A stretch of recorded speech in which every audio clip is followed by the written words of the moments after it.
ഇന്ത്യയിലെ ഏറ്റവും ആഴമുള്ള ട്രാൻസ്ഷിപ്മെന്റ് തുറമുഖം വിഴിഞ്ഞം രാജ്യാന്തര തുറമുഖത്തിന്റെ വാണിജ്യ പ്രവർത്തനം സെപ്റ്റംബറിൽ ആരംഭിക്കും. നിർമ്മാണ പ്രവർത്തനങ്ങൾ വേഗത്തിൽ നടക്കുകയാണ്. തുറമുഖത്തിന്റെ ആദ്യഘട്ട ബ്രേക്ക് വാട്ടർ അഥവാ പുലിമുട്ട് നിർമ്മാണം പൂർത്തിയാക്കി. ചൈനയിൽ നിന്നും എത്തേണ്ട 32 ക്രെയിനുകളിൽ 31 വന്നു. ജൂൺ അവസാനത്തോടെ ട്രയൽ റൺ നടത്താനാണ് തീരുമാനം. തുടർന്ന് ആദ്യ വാണിജ്യ കപ്പൽ സെപ്റ്റംബറിൽ തുറമുഖത്തെത്തും. അദാനി ഗ്രൂപ്പിനുള്ള ഫണ്ട് ലഭ്യമാക്കാനുള്ള നടപടികൾ ഉൾപ്പെടെ ദ്രുതഗതിയിലാക്കാനാണ് സർക്കാരിന്റെ തീരുമാനം. റെയിൽ കണക്ടിവിറ്റി സുഗമമാക്കാൻ കൊങ്കൺ റെയിൽവേയുമായി ചർച്ച നടത്തി നടപടികൾ സ്വീകരിച്ചിട്ടുമുണ്ട്. റോഡ് കണക്ടിവിറ്റിക്ക് ദേശീയപാത അതോറിറ്റിയുമായി ധാരണയായി.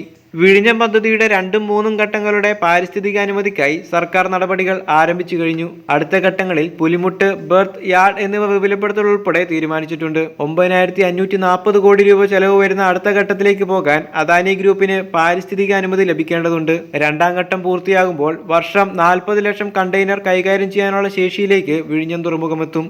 2ഉം 3ഉം ഘട്ട നിർമ്മാണത്തിന്റെ പ്രശ്നങ്ങളെക്കുറിച്ച് കേന്ദ്ര പരിസ്ഥിതി, വനം, കാലാവസ്ഥാ വ്യതിയാന മന്ത്രാലയത്തിന്റെ ഉദ്യോഗസ്ഥരും പഠനം നടത്തുന്നുണ്ട്. അടുത്ത ഘട്ട നിർമ്മാണത്തിന് പാരിസ്ഥിതിക അനുമതി നൽകുന്നതിന് മുന്നോടിയായുള്ള ടേംസ് ഓഫ് റഫറൻസ് കേന്ദ്ര സർക്കാരിന്റെ പരിസ്ഥിതി അപ്രൈസൽ കമ്മിറ്റി പരിശോധിക്കും. L&T ഇൻഫ്രാസ്ട്രക്ചർ എഞ്ചിനീയറിംഗ് ലിമിറ്റഡ് നടത്തുന്ന പഠനം ഡിസംബറോടെ പൂർത്തീകരിക്കും. 2027 2ാം ഘട്ടം പൂർത്തീകരിക്കാനാണ് ലക്ഷ്യമിടുന്നത്. ഈ ഘട്ടത്തിന് ആവശ്യമായുള്ള മുഴുവൻ തുകയും അദാനി പോർട്സ് മുടക്കും. 4 ഘട്ടമായി വിഴിഞ്ഞം പദ്ധതി നടപ്പാക്കാനാണ് തീരുമാനിച്ചിരിക്കുന്നത്. എന്നാൽ വിഴിഞ്ഞം തുറമുഖത്തിന്റെ അനന്തമായ സാധ്യത കണക്കിലെടുത്താണ് 2 ഘട്ടമായി നടപ്പാക്കാൻ അദാനി പോർട്സ് നടപടികൾ വേഗത്തിലാക്കുന്നത്.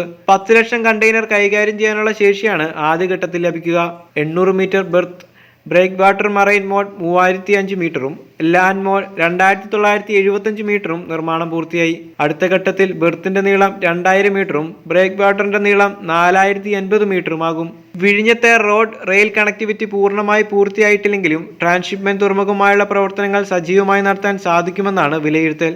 ഇന്ത്യയുടെ വിവിധ ഭാഗങ്ങളിൽ നിന്ന് ചെറിയ യാനങ്ങളിലും കപ്പലുകളിലും എത്തുന്ന ചരക്കുകളും കണ്ടെയ്നറുകളും വിഴിഞ്ഞത്ത് വെച്ച് വലിയ മദർഷിപ്പുകളിലേക്ക് മാറ്റി വിദേശ തുറമുഖങ്ങളിലേക്ക് കൊണ്ടുപോകാനാകും. വിദേശത്തു നിന്നുള്ള ചരക്കുകളും വിഴിഞ്ഞത്തെത്തിച്ച് മറ്റിടങ്ങളിലേക്ക് അതിവേഗം മാറ്റാനാകും.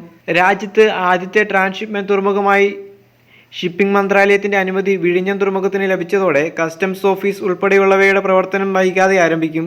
3 മാസത്തിനകം central board of indirect tax and കസ്റ്റംസിന്റെ അനുമതി ലഭിക്കും. ഇതോടെ വിദേശ കപ്പലുകൾക്കും നാവികർക്കും വിഴിഞ്ഞത്ത് എത്തിച്ചേരാനാകും. വിദേശ ഷിപ്പിംഗ് കമ്പനികൾക്കും വിഴിഞ്ഞം കേന്ദ്രീകരിച്ച് പ്രവർത്തനം നടത്താനാകും.